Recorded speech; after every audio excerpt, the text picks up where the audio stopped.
जय जय रघुवीर समर्थ गणेश शारदाश्चैव सद्गुरु सज्जनस्तथा आराध्य दैवतं गुह्यं सर्वमे रघुनंदन कृपा कटाक्षाची ये किरणे मोह समुद्राचे आटणे घडे जय त्या श्रीकृष्णे वंदो तया ते श्रीराम जयांचे करिता स्मरण होय सकल विद्यांचे अधिकरण ते वंदूया श्री चरण श्री गुरूंचे जय जय रघुवीर समर्थ। ओम सहना भवतु सहनौ भुनक्तु सह वीर्यं करवावहि तेजस्विनावधीतमस्तु मा विद्विषावहि। ओम शांति शांति शांति। आनंद योगी परमपूज्य डॉक्टर काका श्रद्धेय अंदाते गंदे या उभयतांना मनपूर्वक वंदन करते। श्री गुरु यमदेव आणि सत्शिष्य नचिकेता या उभयतांनाही मनपूर्वक वंदन करते आणि यम नचिकेत संवाद ऐकण्यासाठी उपस्थित असणाऱ्या सर्व साधकांनाही मनपूर्वक अभिवादन करते। पोस्टमध्ये चुकून श्रेय प्रेय विवेक टाकला गेलेला आहे, पण तो आपला आधीच झालेला आहे। द्वितीय अध्याय प्रथम वल्ली असं आपलं प्रकरण सुरू आहे आणि मागच्या वेळेला आपण पाहिलं की उत्तिष्ठ जागृत प्राप्य वरांनी बोधत की उठा जागे व्हा आणि सत्पुरुषांच्या आश्रयाला जाऊन ज्ञान प्राप्त करून घ्या, तेही आपल्या समोर मांडलेलं आहे। आणि त्यानंतर जे विवेकी आहेत तेच आत्मज्ञान करून घेतात आणि अविवेकी जे आहे ते मात्र पुनरपि जननम पुनरपि मरणम या पद्धतीने त्या चक्रामध्ये अडकून पडतात। आता आजचा विषय आपल्या समोर आहे एतद वैतद अशा पद्धतीचे काही श्लोक आज पाहण्याचा आपण प्रयत्न करणार आहोत। त्या ठिकाणी की नचिकेतानी जो प्रश्न विचारलेला आहे यमदेवांना की निश्चित जे धर्म आणि अधर्माहून सुद्धा वेगळं आहे असं जे आत्मतत्व आहे त्याचं नक्की स्वरूप काय आहे हा जो प्रश्न विचारलेला आहे त्या प्रश्नाचं उत्तर या ठिकाणी यमदेव त्याला देत आहेत। आता तिसऱ्या मंत्रामध्ये आपल्या समोर आहे की शब्द स्पर्श रूप रस आणि गंध या 5 विषयांचा भोग जो जीवात्म्याला घडतो तो भोग ज्याच्या सत्तेवर घडतो ती सत्ता जर लक्षात असेल तर ती सत्ता जाणणारा जो कोणी आहे तो आत्मज्ञानी असतो आणि ती सत्ता न लक्षात ठेवता मिळणारे जे सुख आहेत त्यामध्ये जो रमून राहतो तो अज्ञानी असतो असं पद्धतीने इथं की तेच ते आहे। आता शब्द स्पर्श रूप रस आणि गंध एक रूप हा विषय पाहूयात आपण, त्याच्यावरून मग बाकीचे आपापले होमवर्क म्हणून सोडवायचे सगळ्यांनी। तर रूप आपल्याला डोळ्याने दिसतं असं आपण म्हणतो की रूप कोणाला दिसतं तर डोळा या ज्ञानेंद्रियांच्या साह्याने दिसतं। आता नुसतं डोळ्याला रूप दिसतं का तर आपल्याला लक्षात येतं की ज्या वेळेला एखाद्याचा डोळा दुसऱ्याला बसवताना तो जर बाहेर काढून ठेवलेला असेल तर नुसत्या त्या डोळ्याला काहीही दिसत नाही। मग त्या डोळ्याच्या मागे काय काय असतं ज्या वेळेला रूप दिसतं, रूप या सुखाचा भोग ज्या वेळेला जीवात्म्याला घडतो त्या वेळेला तिथं नेमकं काय काय असतं तर आपल्या समोर आहे की ज्ञानेंद्रियांच्या साह्याने जरी रूप तुम्ही आम्ही पाहत असलो म्हणजे तरी सुद्धा ते रूप पाहत असताना मागे अंतःकरण नावाचा एक घटक असतो, त्यानंतर प्राणरूपी ऊर्जाही त्या ठिकाणी असते आणि या अंतःकरणामध्ये जोपर्यंत आत्मप्रकाश फाकलेला आहे तोपर्यंतच त्याला बाहेरचं रूप दिसतं। म्हणजे आत्मप्रकाशाच्या सत्तेवर अंतःकरणाच्या माध्यमातून जीवाला ज्ञानेंद्रिय डोळा ह्याच्या साह्याने रूप ह्याचं दर्शन होतं असं त्या ठिकाणी आपल्या समोर की आत्म्याच्या सत्तेवर अंतःकरणाच्या माध्यमातून ज्ञानेंद्रियांच्या साह्याने जीवात्म्याला रूपाचं दर्शन घडतं. पण जे दर्शन घडतं त्यामध्ये तुम्ही आम्ही एक तर अनुकूल प्रतिकूल भावाने अडकून पडतो. अनुकूल वाटलं तर ते जे रूप आहे ते भोगायला मिळावं असं वाटतं, प्रतिकूल वाटलं तर ते आत्ता माझ्या डोळ्यासमोर नको असंही तुम्हाला आम्हाला वाटतं. आणि या भावामध्ये अडकून गेलेलं तुमचं आमचं मन कोणाच्या सत्तेवर मला या सर्व विषयांचा भोग घडतो आहे ह्याच्याकडे मात्र दुर्लक्ष होऊन बसतं. आता ज्या ज्ञानशक्तीमुळे तुम्हाला आम्हाला डोळ्याचं ज्ञान होतं, आपल्या जीव नावाची संकल्पना आपण कितीदा तरी पाहिलेली आहे की जीव बरोबर कूटस्थ चैतन्य अधिक बुद्धीत पडलेलं आत्म्याचं प्रतिबिंब. आता बुद्धीत पडलेलं आत्म्याचं प्रतिबिंब म्हणजे चैतन्याचा आत्म्याचा जो आत्मप्रकाश आहे तो आमच्या बुद्धीला पूर्णपणे ज्या वेळेला व्यापतो त्यावेळेला ती बुद्धी ऍक्टिव्हेट होते आणि ऍक्टिव्हेट झालेल्या बुद्धीकडून सर्व इंद्रियांना नंतर काय मिळते तर प्रेरणा जी आहे ती मिळत जाते. आता या ज्ञानशक्तीकडे मात्र तुमचं आमचं अजिबात लक्ष जात नाही आणि ते लक्ष वेधून देण्याचं काम जे आहे ते श्रुती मौली आणि संत मात्र बरोबर करतात. इथं म्हटलंय की रूप जयाचेनी पाहणे, रस जयाचेनी चाखणे, गंध जयाने तुरंबणे जीवा होय, शब्द जयाचेनी ऐकणे, स्पर्श तैसाचे जाणणे, रती क्रीडा होय भोगणे प्रत्यक्षपणे. की नुसत्या इंद्रियांना हा भोग घडत नाही हे पूर्णपणे वास्तव आहे.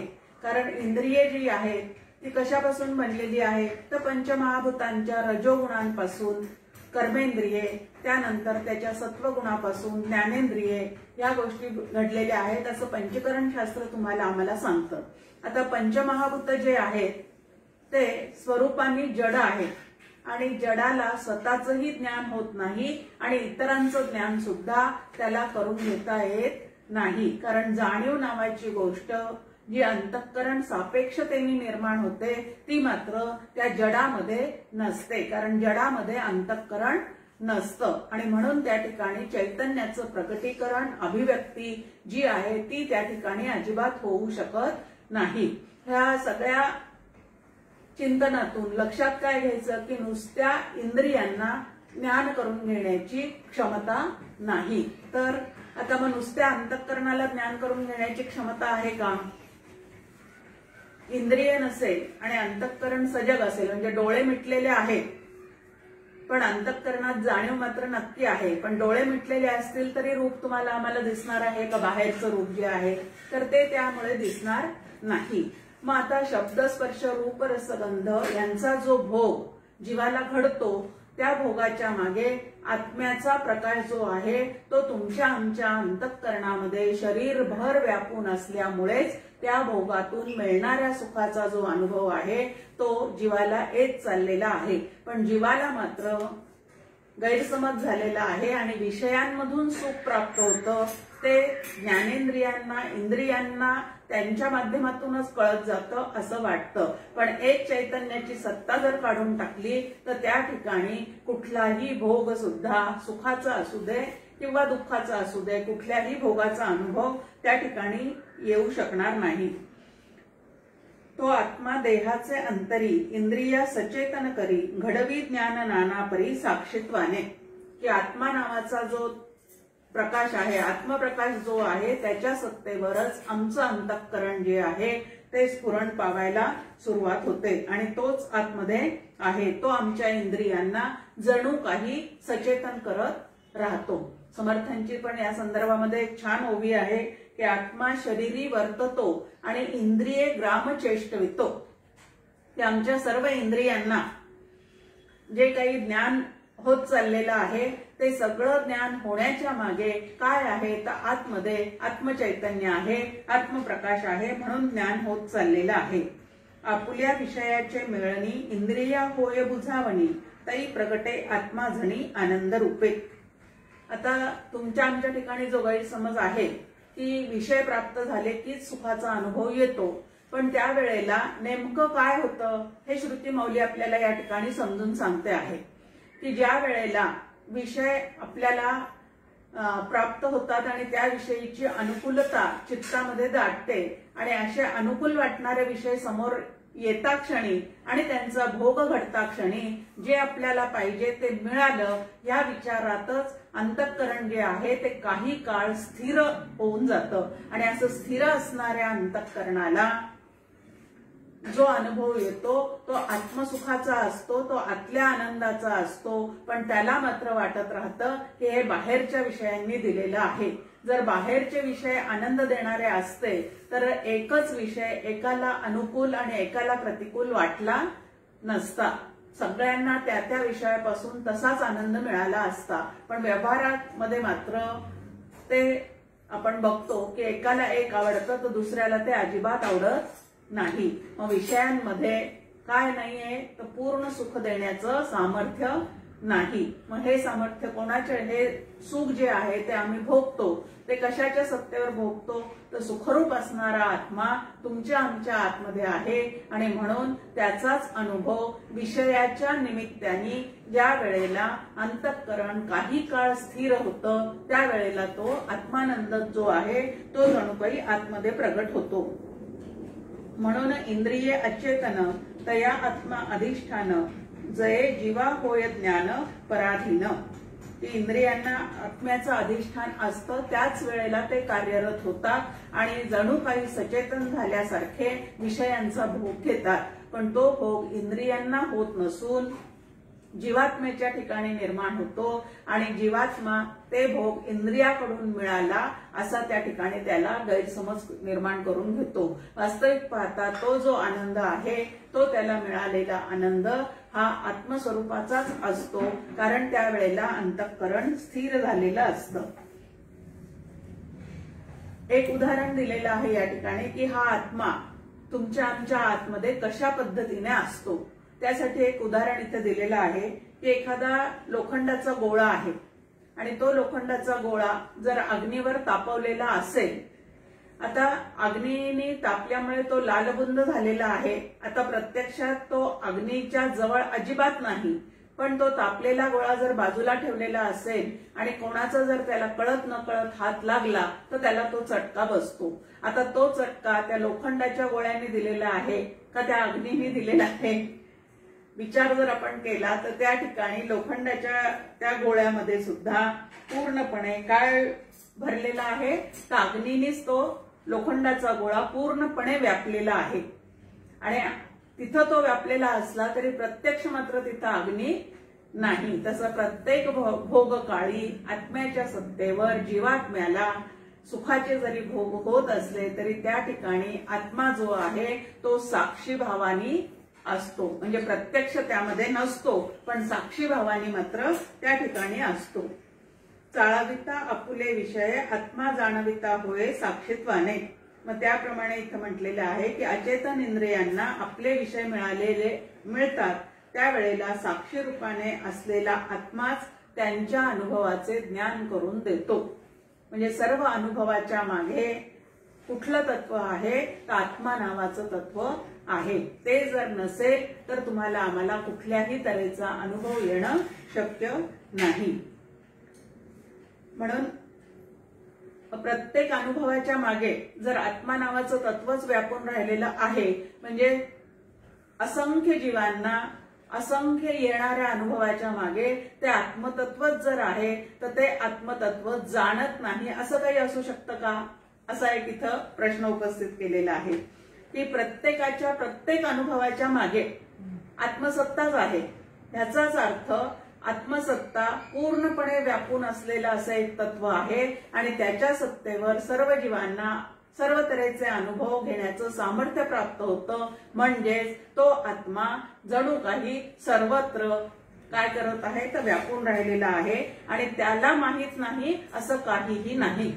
म्हणून प्रत्येकाच्या मनात चाललेल्या गोष्टी सुद्धा त्याला माहिती असतात असं आपण म्हणतो की प्रत्येकाने त्या ठिकाणी मनामध्ये कितीही काहीही गोंधळ असला आणि दुसऱ्याला ते दाखवू नये असं आपल्याला वाटत असलं तरी आतला अंतरात्मा जो आहे त्याच्यापासून मात्र कुठलीही गोष्ट लपून राहू शकत नाही, कारण तो सर्वत्र सदा समत्वानी व्यापलेला आहे. आणि असं जे आत्मतत्व आहे ते देवादिकांना सुद्धा लवकर सापडत नाही. इथं नचिकेताला म्हणतायत की देवादिकांना सुद्धा ते तत्व जे आहे ते लवकर सापडत नाही. पण जे धर्म ना अधर्म विष्णुपद जे परम वस्तू जाता पूर्ण विराम जयाचे रूपी, की असं जे विष्णुपद आहे. आता याला विष्णुपद का म्हटलेलं आहे? कारण विष्णू शब्दाचा अर्थ आपल्या समोर आहे संस्कृतमध्ये की व्यापनोती इति विष्णू, जे अत्यंत व्यापक असणारं तत्व आहे त्यालाच विष्णू असं म्हणतात. मग आता विष्णू म्हणजेच आत्मा, सर्वत्र व्यापून असणारा तो जो आत्मा आहे त्याला धर्म आणि अधर्माची काय नाहीये तर मर्यादा नाही. कारण होणारे धर्म अधर्म, जीवाकडून होणारे धर्म अधर्म जे आहेत ते त्याच्या सत्तेवर होतात, पण त्याला मात्र त्याचा यत्किंचितही कलंक लागत नाही. सूर्यप्रकाशाचं उदाहरण नेहमी दिलं जातं की सूर्याच्या प्रकाशामध्ये प्रत्येक जीव काहीतरी कार्य करत राहतो, पण ते चांगलं किंवा वाईट असं कुठलेही जरी कर्म त्या सूर्यप्रकाशात जीव करत असले तरी सूर्यप्रकाशाला मात्र त्यांनी केलेल्या कर्मातून निर्माण होणारं पाप आणि पुण्य अजिबात लागत नाही. अगदी तसंच आमच्या आतमध्ये व्यापून असणारं जे आत्मतत्व आहे त्याला ह्या पाप पुण्याचा लेप अजिबात लागत नाही. म्हणून त्याला अपापविद्ध असं म्हणतात. श्रुती माऊली त्याला अपापविद्ध असं म्हणतात. आणि इथं नचिकेताला सांगतायत की हे नचिकेता, असं आत्मविज्ञान म्हणजे ह्या आत्म्याविषयीचा स्थिर भाव ज्याच्या अंतःकरणात जागृत झालेला आहे त्याला मोक्ष नावाचा पुरुषार्थ जणू काही संपादन झाल्यासारखा असतो. आणि नचिकेता हे तू जाणून घे. म्हणजे नचिकेताचं निमित्त करून श्रुती माऊली तुम्हाला आम्हाला सगळ्यांना काय सांगते आहे की हेच तत्व जाणण्यासारखं आहे. आता आत्मा सर्वत्र असतो हे या श्लोकामध्ये आपण पाहिलं. आता असा आत्मा जो जाणतो तो कसा असतो, तो शोकरहित असतो असं पुढच्या श्लोकात आपल्या समोर आहे की ज्याच्यामुळे जागृती व स्वप्न या दोन्ही अवस्थातील पदार्थांना मनुष्य जाणतो तो महान व सर्वव्यापी आत्मा जाणला असता पुरुष शोक करीत नाही. आता जागृतीतले पदार्थ ज्या वेळेला जागृतीतल्या पदार्थांचा तुम्ही आम्ही अनुभव घेतो किंवा जागृतीत व्यवहार करतो त्यावेळेला त्या ठिकाणी जीवात्मा आहे तो त्याच्या इंद्रियांच्या साह्याने अंतःकरणाच्या साह्याने काहीतरी कार्य करताना तुम्हाला आम्हाला दिसतो. म्हणजे पाचित ज्ञानेंद्रियांच्या साह्याने तो या जागृतीतल्या गोष्टींचा अनुभव घेत असलेला आपल्याला स्पष्ट कळतो. मग त्या ठिकाणी आपल्या समोर आहे की स्वप्नामध्ये मात्र आता जागृतीत जेव्हा आपण व्यवहार करतो तेव्हा सूर्याचा प्रकाश आहे, त्यानंतर आपले इंद्रिय पूर्णपणे जागे असून या दृश्य जगतामध्ये वावरत आहेत आणि म्हणून ते भोग घडतात असं आपल्याला स्पष्टपणे जाणवतं. पण झोपेत असताना म्हणजे गाढ झोपेतून ज्या वेळेला स्वप्नावस्थेमध्ये आपण जातो त्यावेळेला त्या ठिकाणी सूर्यप्रकाश अजिबात नसतो आणि ज्या ज्ञानेंद्रियांच्या साह्याने जागृतीत आपण रूपाचा भोग घेतो, शब्द कानाने ऐकतो किंवा स्पर्शाचा अनुभव घेतो, ही सगळी इंद्रिये सुद्धा म्हणजे अंतःकरण सुद्धा त्या ठिकाणी अज्ञानाने का होईना पण लय पावलेलं असतं, स्वरूपाच्या ठिकाणी पूर्णपणे ते लीन झालेलं असतं. मग तिथले पदार्थ नेमका कोण पाहतो? डोळे मिटलेले आहेत त्यामुळे बाहेरून काही दिसण्याचा प्रश्नच नाही, पण तरी आतमध्ये स्वप्नामध्ये तो कुठंतरी यात्रेला गेलेला बघतो. त्यानंतर हिमालयाचं दर्शन त्याला स्वप्नात होऊ शकतं. मनात असेल आपल्याला पंढरपूरला जायचं आहे पण जाता नाही आलं तर स्वप्नात आपण त्या ठिकाणी पंढरपूरला जाऊन पांडुरंगाचं दर्शन घेऊन येतो आणि ते आपल्याला त्या ठिकाणी स्पष्ट दिसतं. मग आता हे दाखवणारा कोण आहे? तर आत्मप्रकाशामध्येच ते तुमच्या आमच्या मनाला त्या ठिकाणी दिसत असतं. हा आत्मप्रकाश स्वप्नामध्ये जसं स्पष्टपणे आपल्याला सर्व काही दाखवतो तसं जागृतीमध्ये सुद्धा वास्तविक पाहता आत्मप्रकाशाच्या सत्तेवरच तुम्हाला आम्हाला सगळं काही दिसत असतं. आणि ह्या तत्वाला जो जाणतो, जागृती स्वप्न सुषुप्ती या तिन्हींचाही अनुभव ज्याच्या सत्तेवर तुम्हाला आम्हाला येतो असा आत्मा जो आहे तो मी आहे आणि तो अवस्थात्रयातीत आहे. आता जागृती स्वप्न सुषुप्तीचा अनुभव घेणारा जीवात्मा आहे जीवात्म्याला त्याचे भोग घडत चाललेले आहे. पण जीवात्मा ज्या वेळेला हे लक्षात घेतो की ज्याला हे भोग घडत आहे तो मी नसून ज्याच्या सत्तेवर हे भोग या जीवात्म्याला घडत आहे ती सत्ता जी आहे, आत्मसत्ता, आत्मप्रकाश जो आहे तो मी आहे. म्हणजे प्रकाशित झालेल्या अवस्था मी नसून कसा आहे तर प्रकाशन करणारा असा जो आत्मा आहे तो मी आहे. असं जो पक्क जाणतो तो या 3 अवस्थांमध्ये न रमता अवस्थात्रयातीत असणारं जे आत्मतत्व आहे, जे अखंड आनंद रूप आहे, त्याच्यामध्ये तो अखंड काय करत राहतो, विहार करत राहतो. आणि आत्मा जो आहे तो आनंद रूपच असल्यामुळे जो त्याचं सतत अनुसंधान टिकवतो तो सुद्धा आनंदाचाच भोग घेतो. आणि मग त्याला शोकराहित्य म्हणजे शोकांच्या सर्व पलीकडे तो जातो. म्हणून इथं म्हटलेलं आहे की धीरो न शोचती, की तो कुठल्याही गोष्टीचा नंतर शोक करत नाही. आणि असे जे शोक न करणारे जे आहेत त्याला इथं बुद्धिवान म्हटलेलं आहे, बुद्धिमान म्हटलेलं आहे. भगवद्गीतेमध्ये सुद्धा आपल्या समोर श्लोक आहे, नानु शोचंती पंडितः, की पंडित लोक जे आहे ते आगामी गोष्टींचा आणि होऊन गेलेल्या गोष्टींचा काय करत नाही, तो शोक करत नाही. ह्याच्यावरूनच आपण लक्षात, आपण स्वतःला जर अति हुशार समजत असू आणि या दोन्ही गोष्टीचा शोक आतमध्ये असेल तर पारमार्थिक दृष्ट्या आपण कसे झालेले आहोत तर एकदम निर्बुद्ध झालेले आहोत. नंतर 5व्या मंत्रामध्ये परत आपल्या समोर आहे की जो पुरुष कर्मफल भोगता व प्राणाधिकांना धारण करणाऱ्या आत्मस्वरूपाच्या अनुसंधानात राहून तोच आत्मा 3ही काळाचा नियंता आहे असे जाणतो, तो असे जाणल्यानंतर नित्य आत्म्याचे रक्षण करण्याची इच्छा करीत नाही. म्हणजे त्याच्या ठिकाणची देहबुद्धी जी आहे, देह तादात्म्य जे आहे ते पूर्णपणे निघून जातं आणि आत्मबुद्धी जी आहे ती त्याच्या ठिकाणी पूर्णपणे बांधलेली असते. आता जो पुरुष, इथं पुरुष शब्द जरी आलेला असला तरी साधक असं आपण म्हणूया, मग ती स्त्री पण असू शकते, पुरुष सुद्धा असू शकते. तर जो साधक खरा कर्मफलभोक्ता कोण आहे हे जाणतो. आता खरा कर्मफलभोक्ता कोण आहे आपल्या ठिकाणी, कर्म ते इंद्रिय करताना दिसतात, पण ती इंद्रिये कशी आहेत तर जड आहे. त्यांना चेतना कोणाची आहे, त्यांच्या मागे असलेली शक्ती कोणाची आहे तर प्राणाची शक्ती आहे, आत्म्याची चेतना आहे. आणि ते जीवात्म्याकडनं त्याच्या प्रारब्धानुसार ते कर्म जे आहेत ते घडत चाललेले आहेत. मग इथं नेमका भोगणारा कोण आहे, आत्मा आणि मन यांचा संवाद जो आहे तो उपदेश साहस्त्रीमध्ये छान रंगवलेला आहे. असं डॉक्टर काका नेहमी सांगतात की मनाला आत्मा सांगतोय की बाबा रे तू तर स्वरूपाने जड आहेस, मग इतके विषय जे तू आणतोस आणि माझ्या ठिकाणी समर्पित करतो. आता त्याच्या ठिकाणी समर्पित करतो म्हणजे काय, त्याच्या सत्तेशिवाय त्याला काहीच करता येत नाही. पण तू जड असल्यामुळे तुला त्याचा भोग घेता येत नाही आणि मी पूर्ण काम असल्यामुळे मला त्या भोगाची काही गरज नाही. मग हा मध्ये आधे जो कोणी आहे, जो स्वतःला कर्ता समजतो, तो जो आहे तो भोगता समजतो, करता समजतो. आणि असं आत्मरूप मी असताना सुद्धा, म्हणजे मी मूळचा अकर्ता असताना सुद्धा ज्या वेळेला मी कर्तृत्व भावाने स्वतःला अडकवून ठेवते, भोक्तृत्व भ्रांतीमध्ये अडकून पडते, त्यावेळेला सुख किंवा दुःख जे आहे ते भोगत राहते. पण जो त्या खऱ्या कर्मफल भोगत्याला ओळखतो, आता ते आभासच आहे, चिदाभासच सगळं काही भोगतो. चिदाभासामध्येच काय म्हटलेलं आहे, चैतन्याचा आभास असं त्या ठिकाणी म्हटलेलं आहे. त्यानंतर प्राण जे आहेत ते प्राण सुद्धा हे सर्व काही भोगतात का, तर प्राण सुद्धा वायू तत्वाचे बनलेले असल्यामुळे ते सुद्धा स्वरूपाने जडच आहे. त्या प्राणांच्या मागे त्याचा प्राण असल्याशिवाय, प्राणांचा प्राण, कानाचा कान, डोळ्याचा डोळा असं केनोपनिषदामधली भाषा आहे की त्याच्या मागे ते तत्व असल्याशिवाय त्यांना स्वतःची हालचाल सुद्धा करता येत नाही.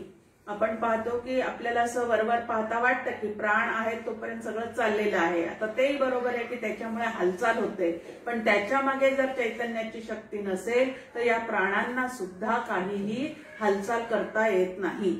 प्राणांना जर स्वतःची हालचाल करण्याची शक्ती असती तर ज्या सिलेंडरमध्ये प्राणवायू भरून ठेवलेले आहेत ते इकडून तिकडे गेले असते, पण ते त्या ठिकाणी जाताना दिसत नाहीत। याचाच अर्थ त्यांना स्वतःची काय नाही आहे तर सत्ता नाही आहे। मागच्या याच्यात काकांनी एक उदाहरण दिलेलं आहे की जर अंतःकरण असतं, कोणाकोणाला हिमालयाला अंतःकरण असतं, हिऱ्याला अंतःकरण असतं, तर त्यांच्या ठिकाणी सुद्धा रागद्वेष जे आहेत ते काय झाले असते तर निर्माण झाले असते। पृथ्वीला नांगरामुळे काय झाल्या असत्या वेदना झाल्या असत्या, हिमालयाला काय वाचले असते तर थंडी वाचली असते। या पद्धतीने की जडाला अंतःकरण नसतं आणि अंतःकरण नसल्यामुळे त्या ठिकाणी कुठलेही भोग घेण्याचं सामर्थ्य नसतं। मग नुसत्या इंद्रियांना कुठलेही भोग घडत नाही, तर त्याच्या मागे अंतःकरण असतं। अंतःकरणामध्ये प्राण जो आहे तो पूर्णपणे त्या ठिकाणी धारण केलेला असतो आणि म्हणून म्हणजे किती गोष्टी एकत्र याव्या लागतात।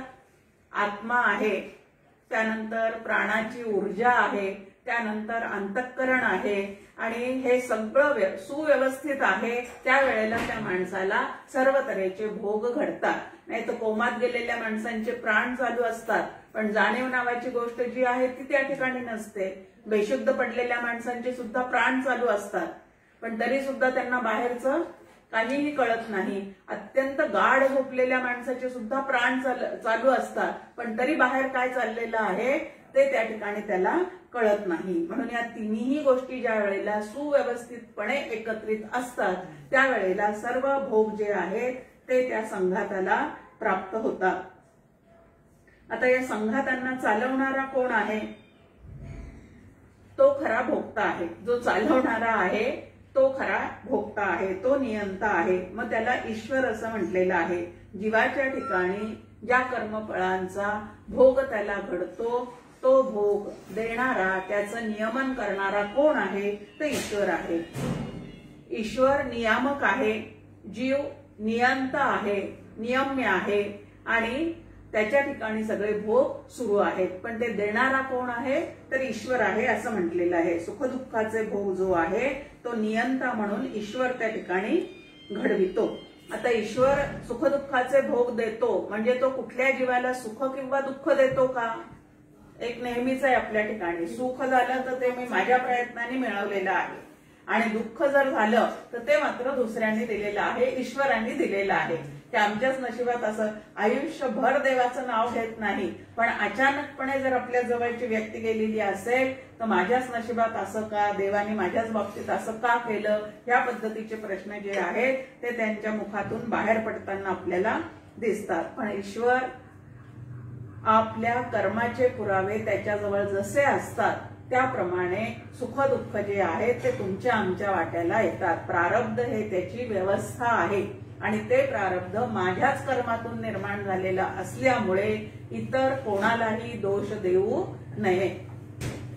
छान आपल्या समोर एक आहे की अचूक यत्न करवेना म्हणून केले ते सजेना, की अचूक विचार आपल्याला जमत नाही म्हणून हे दुसरं कोणीतरी तुमच्या आमच्या ठिकाणी निर्माण केलं असं वाटत राहतं, पण सुखाचे भोग असू दे किंवा दुःखाचे भोग असू दे ते माझ्याच कर्मातून निर्माण झालेले आहेत हे जर माझ्या लक्षात असेल तर मी सुखी मी दुःखी असं न ओरडता सुखदुःखाला बाधित करून आनंदरूप होऊन तुम्हाला आम्हाला जीवन जे आहे ते नक्की जगता येतं। इथं म्हटलेलं आहे ज्याला आत्मज्ञान झालेलं आहे त्याच्या ठिकाणी जीवात्मा आणि ईश्वरात्मा हे अत्यंत सूक्ष्म असणारं द्वैत जे आहे तेही त्या ठिकाणी राहत नाही। आता म्हणजे नेमकं काय तर आपल्या समोर आहे की अविद्या विशिष्ट साभास चेतन म्हणजे जीव आहे आणि माया विशिष्ट साभास चेतन त्याला ईश्वर असं म्हटलेलं आहे।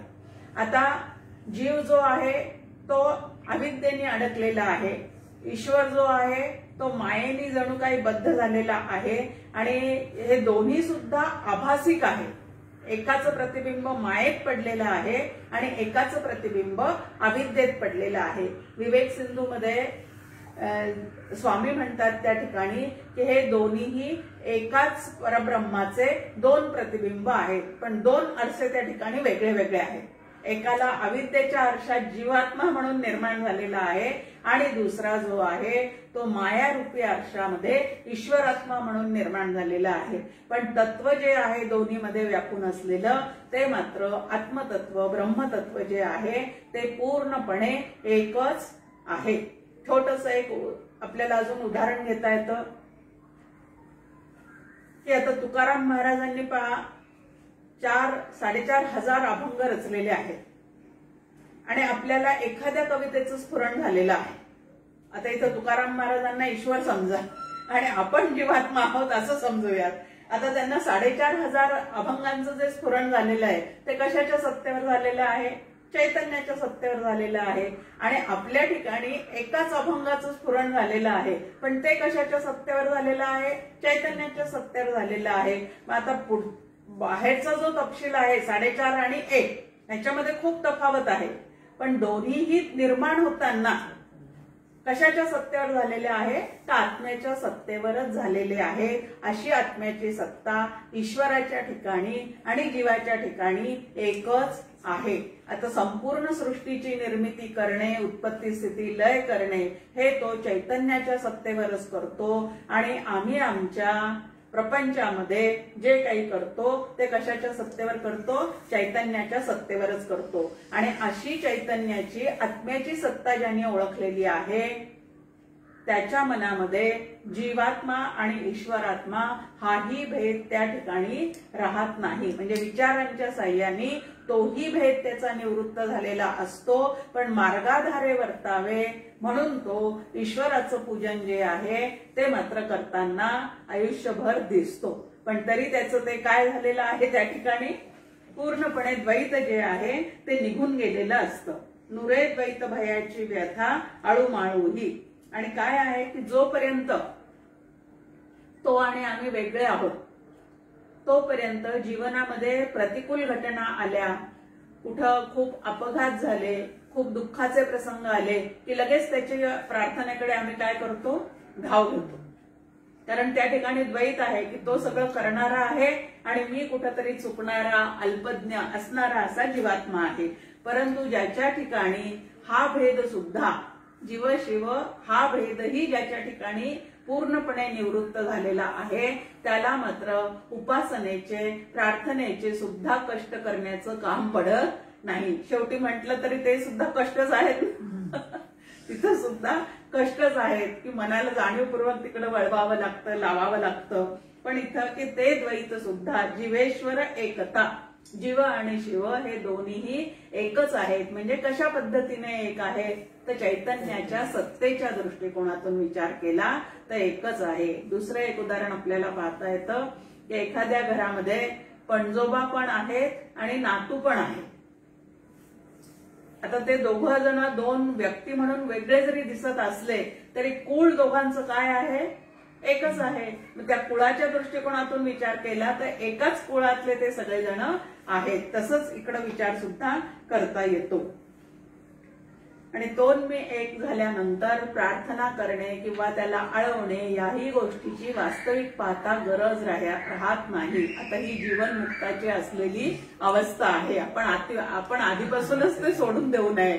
जोपर्यंत आपल्याला जग सत्यत्वाने भासत आहे, जोपर्यंत या जगाकडून सुखदुःखाचे अनुभव मला येत आहेत असा माझ्या ठिकाणी भ्रम झालेला आहे, तोपर्यंत हा भ्रम निवृत्त होण्यासाठी उपासनेचा, नामस्मरणाचा, ध्यानाचा संवादी भ्रम जो आहे तो आम्हाला चालू ठेवावाच लागेल. आणि असं करता करता मूळ स्वरूपाची ज्या वेळेला जाणीव येईल त्या ठिकाणी मात्र हे सगळं द्वैत जे आहे ते पूर्णपणे निघून जातं. कारण जवळजवळ दुजे मांडे तव तव संसार भय जोडे असं तुकाराम महाराजांचा अभंग आहे. जिथं जिथं द्वैत वाटतं त्या त्या ठिकाणी भयाचा विकार जो आहे तो चित्ताला जडूनच जातो. आणि मग भय निवृत्त करण्यासाठी परत उपासनेचे कष्ट जे आहेत ते तुम्हाला आम्हाला करावे लागतात. डॉक्टर काका नेहमी एक उदाहरण सांगतात, 12 खोल्याच्या बंगल्यामध्ये मी एकटा. आता खोल्या जरी 12 असल्या तरी 12 खोल्यात आपण नसतो, आपण असतो एकाच खोलीत. पण भय विकार जडला की मग काका म्हणतात नसलेला हनुमंत त्याची उपासना करून आपण ते भय घालवण्यासाठी त्याला काय करतो तर अळवत राहतो. अशा कल्पनामय मीला सुखदुःखाचा भोग कसा असेल? एक प्रकृती जगदाकारू, दुसरा मुख्य परमेश्वरू. तिथं मी नावाचं खरोखरीच काही नाही असं शास्त्रशुद्ध विवेचन जे आहे ते आपल्या समोर या ठिकाणी संत मांडतात. समर्थांची फार प्रसिद्ध ओवी आहे की एक प्रकृती जगदाकारू, दुसरा मुख्य परमेश्वरू. की अष्टदा प्रकृती जी आहे ती मायेतून सगळं निर्माण झालेलं आहे आणि त्याच्या आतमध्ये जो पुरुष आहे तो चैतन्य घन आहे. हे दोनच तत्व त्या ठिकाणी आहे.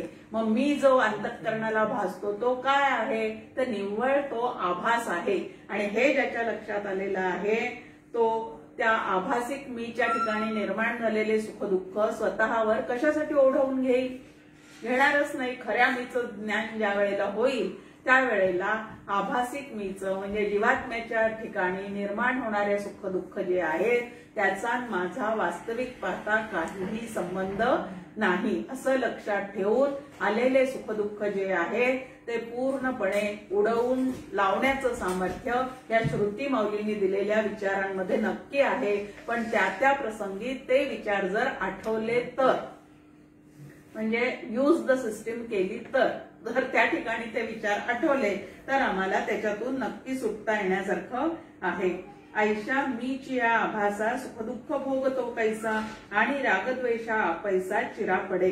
त्याचा जो कल्पनामय मी आहे किंवा आभासिक मी आहे. आता हा आभासिक मी आपल्याला रज्जू सर्प दृष्टांताने नेहमी लक्षात घेता येतो. आता रज्जूवर भासलेला जो सर्प आहे तो विषारी आहे का बिनविषारी आहे या चर्चेला काहीतरी अर्थ आहे का? अजिबात अर्थ नाही. तो लांब आहे का आखूड आहे? त्याचा रंग करडा आहे का काळा आहे? हे तर तुझे भासमानच आहे. ते कशाही पद्धतीने दिसू शकतं भासू शकतं पण प्रत्यक्षात मात्र ते अजिबात नसतं. तसं मी सुखी आहे मी दुःखी आहे हे पण सगळे काय आहे? भासच आहे. प्रत्यक्षात मात्र मी आनंद घन आहे आणि माझ्या आनंदाला धक्का लागेल असं व्यवहारात एकही विचार जो आहे तो मी करू नये. ह्याला साधना असे म्हणतात.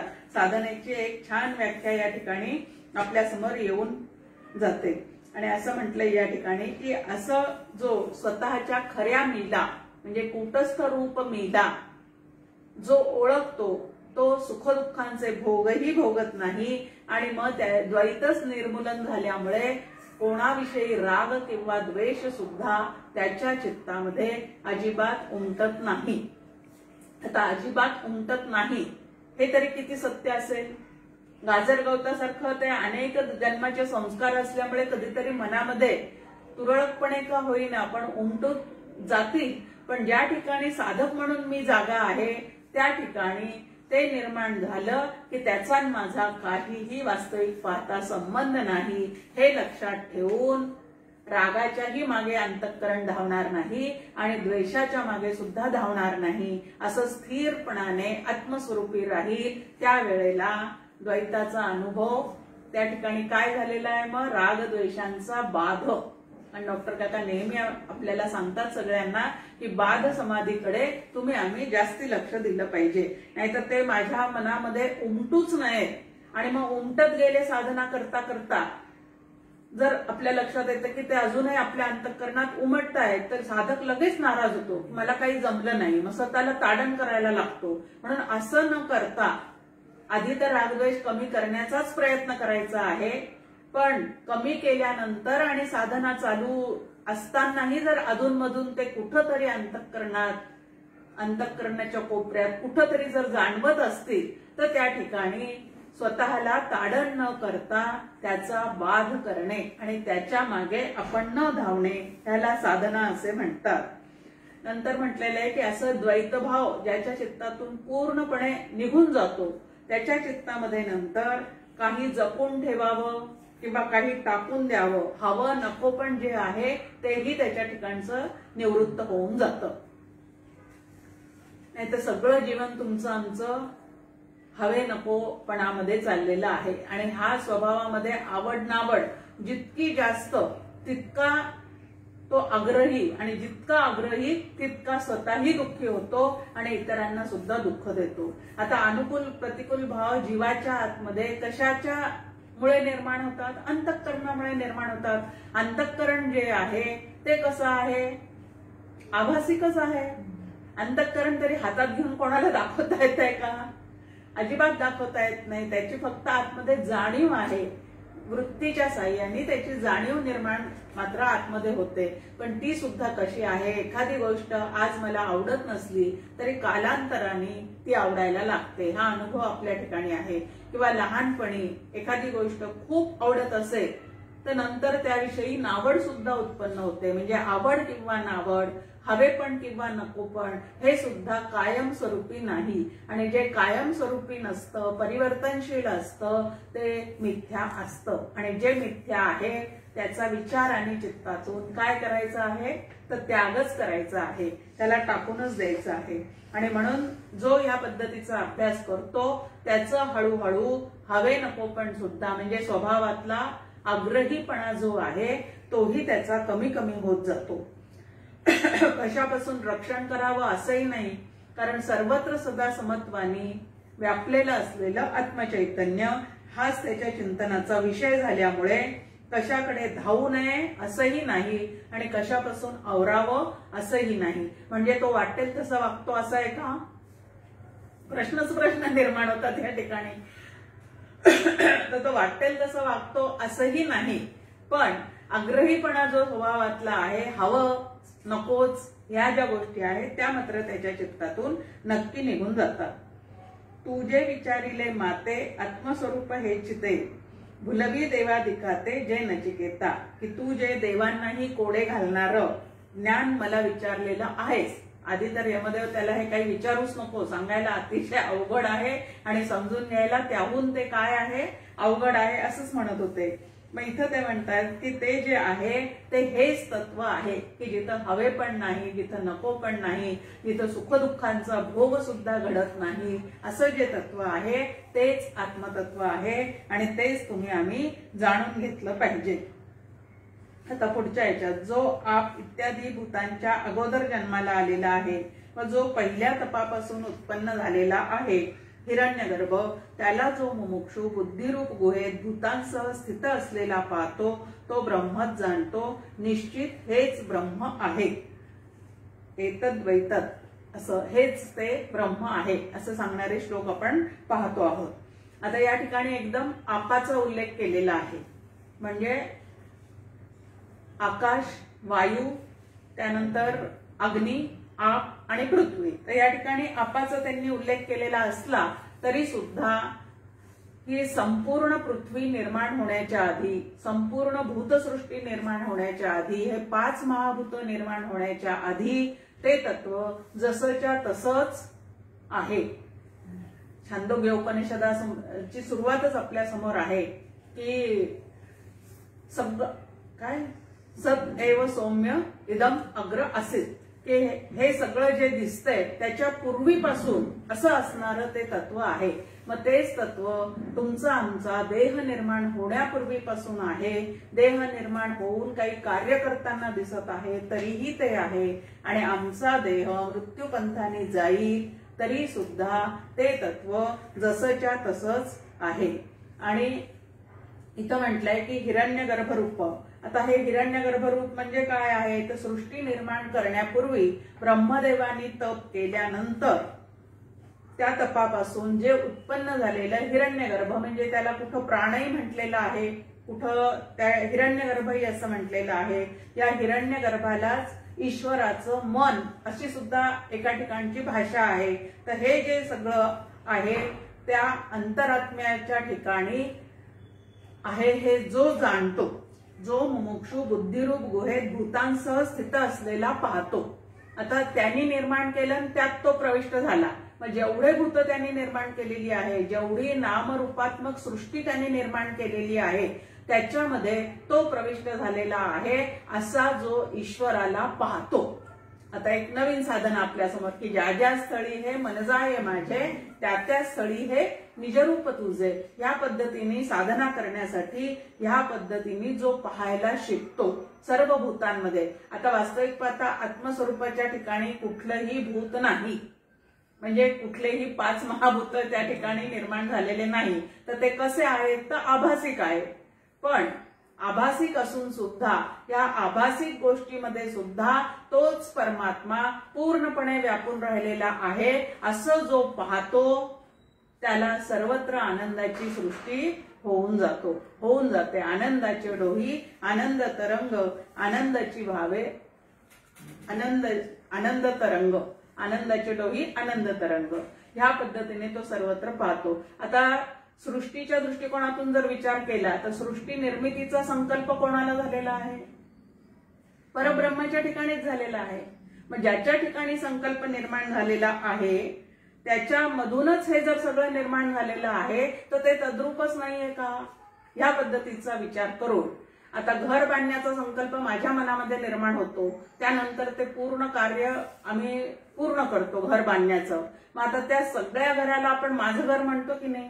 तसं या संपूर्ण सृष्टीमध्ये कोण भरलेला आहे? तर माझा परमात्माच भरलेला आहे. या पद्धतीने जर आम्ही त्याच्याकडे पाहायला शिकलो तर पृथ्वीमध्ये जितकी शरीरे तितकी भगवंताची घरे, आणि ह्यालाच भक्तियोग असं म्हटलेलं आहे की जे जे देखी जे भूत ते ते मानिजे भगवंत. की सगळे जीव जे आहे ते पंचमहाभूतात्मकच आहे आणि या भूतांची निर्मिती सुद्धा त्याच्या संकल्पातून झालेली आहे आणि त्यांनी ते निर्माण केलं आणि त्यामध्ये तो प्रविष्ट झाला अशी श्रुती असल्यामुळे प्रत्येक भूतामध्ये त्याला पाहण्याचा तुम्ही आम्ही काय केला पाहिजे तर प्रयत्न केला पाहिजे. म्हणजे आता तत्वज्ञान ऐकल्यानंतर साधनेत त्याचं रूपांतर तुम्हाला आम्हाला करता आलं पाहिजे. आणि अशा हिरण्यगर्भाला जाणून म्हणजे अशा ईश्वराला जाणून सर्वव्यापी असणाऱ्या ईश्वराला जाणून जो त्याची उपासना करतो त्याला ब्रह्मज्ञान नक्की होऊ शकतं. आता म्हणजे काय तर सर्वत्र त्याला पाहण्याचा प्रयत्न करता करता त्याचं अनुसंधान टिकवलं जातं. नाही तर 5 मिनिटं ध्यान आणि त्याच्यानंतर व्यवहार करताना मात्र ते जर सगळं सुटत असेल, जसं डॉक्टर काका आपल्याला म्हणतात की 24 तासापैकी 5 मिनिटं फक्त ध्यान आणि मग 23 तास 55 मिनिटं जर सगळे विचार आमचे चुकीचे चाललेले असतील तर ते 5 मिनिटं सजणार कधी? म्हणून त्या 5 मिनिटात आम्हाला या तत्वाचा अनुभव यावा असं वाटत असेल तर 23 तास 55 मिनिटे ह्या पद्धतीने विचार आमचे काय झाले पाहिजे? चालले पाहिजेत. याला तुकाराम महाराज म्हणतात तेथे माझी हरी वृत्ती राहो. आमच्या सगळ्या वृत्ती निर्माण होतील. त्या जगतामध्ये वागत असताना रूप दिसणार आहे, कानाने शब्द ऐकायला येणार आहेत, पण ते सगळं त्याच्या सत्तेवर आहे. एवढं जर लक्षात ठेवलं तर अखंड ध्यान जे आहे ते ध्यान मुद्रा न लावता सुद्धा काय होऊन जातं?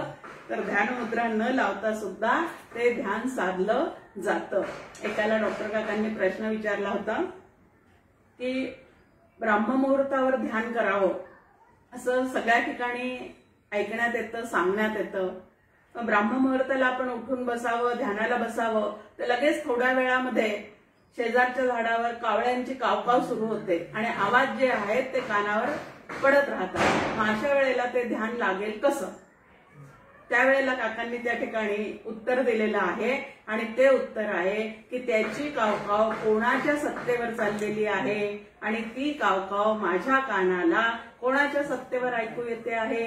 ती जी सत्ता आहे ती एकच आहे आणि ती सत्ता हेच माझं स्वरूप आहे. असा विचार त्या ठिकाणी उमटला की त्या कावळ्याची कावकाव दूर राहते आणि आमचं अनुसंधान जे आहे ते जसंच्या तसं आम्हाला टिकवता येतं. आणि म्हणून असा जो सर्वत्र व्यापून भरलेला जो परमेश्वर आहे तो परमेश्वर जो जाणतो त्याला ब्रह्मज्ञान व्हायला वेळ लागत नाही. आणि असं ब्रह्मज्ञान तुम्हाला आम्हाला व्हावं म्हणून पुढचे श्लोक अभ्यासण्याचा आपण जरूर प्रयत्न करणार आहोत.